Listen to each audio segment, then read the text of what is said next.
Hi అండి. Part 1లో చూపించాను కదా చపాతీలు మెత్తగా ఎలా చేయాలి అని చెప్పి. ఇదిగోండి ఎంత స్మూత్గా ఎంత మెత్తగా వచ్చాయో కదా. ఇవి 2 days అయినా ఇలాగే ఉంటాయండి. ఇప్పుడు మనం మళ్ళీ ఒక ముద్ద తీసుకొని దానికి పొడిపిండి చల్లుకొని ఇలా వీడియోలో చూపించిన విధంగా రౌండ్గా చేసుకొని చుట్టూ ఆయిల్ని అప్లై చేసి ఇలా మళ్ళీ హాఫ్కి చేసుకొని అక్కడ కూడా ఆయిల్ అప్లై చేసి వీడియోలో చూపించిన విధంగా చేసుకోవాలి. నాకు ఒక్క వీడియోలో అయితే ఇది చూపించడానికి అవ్వలేదండి, అందుకే 2 partsగా పెట్టాను. ఇలా వీడియోలో చూపించిన విధంగా చేసుకోవాలి. ఈ రౌండ్గా చేసుకున్న చపాతీలు మాత్రం చాలా చాలా ఎంత స్మూత్గా అంటే అంత స్మూత్గా ఉంటాయండి. ఇలా మళ్ళీ పొడిపిండి చల్లుకొని ఇలా చేసుకోవాలి రౌండ్గా.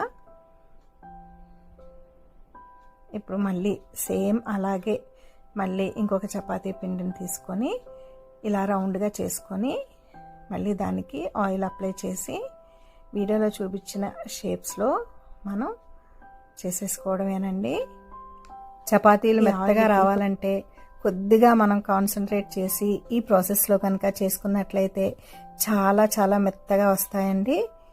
ఇలాగా కొద్దిగా ఆయిల్ అప్లై చేసేసుకుంటూ మళ్ళీ మనం పొడిపిండి చల్లుకొని దీన్ని స్క్వేర్ షేప్లో ఒత్తుకుంటున్నాను.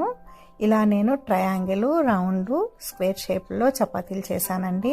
ఇవి 3 కూడా బాగుంటాయి, మెత్తగా ఉంటాయి.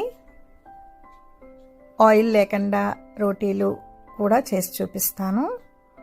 ఇప్పుడు ఇలా అన్నీ రెడీ చేసి పెట్టేసుకున్నాం కదా.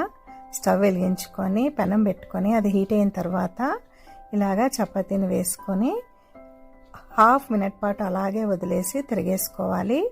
ఇప్పుడు మనం ఈ అట్లకాడతో మనం చపాతీ అంతటినీ కూడా జస్ట్ ఇలా నొక్కుతుంటే చూసారా పొంగుతోంది కదా. ఇలా పొంగిందంటే చపాతీ మెత్తగా ఉన్నట్టు లెక్క అనమాట. ఇప్పుడు మళ్ళీ ఒకసారి తిరిగేసుకొని కొద్దిగా ఆయిల్ వేసుకొని 2 వైపులా మళ్ళీ ఒక 2 సార్లు అటు ఇటు తిప్పుకుంటూ కాల్చుకుంటే మెత్తగా చపాతీ రెడీ అయిపోయిందండి. మీకే చూస్తే తెలుస్తుంది కదా. అలా పొంగితే మెత్తగా ఉన్నట్టు అనమాట. ఇలాగే మిగతావి కూడా యాజ్ ఇట్ ఈజ్గా కాల్చేసుకోవడమేనండి. చపాతీలు కాల్చుకోవడంలో కూడా ఉంటుందండి. సరిగ్గా కాల్చకపోయినట్లయితే అవి గట్టిగా వస్తాయన్నమాట. ఇలా నేను 3 షేప్స్లో చపాతీలు చేసి చూపించాను. 3 కూడా పొంగాయి చూసారా.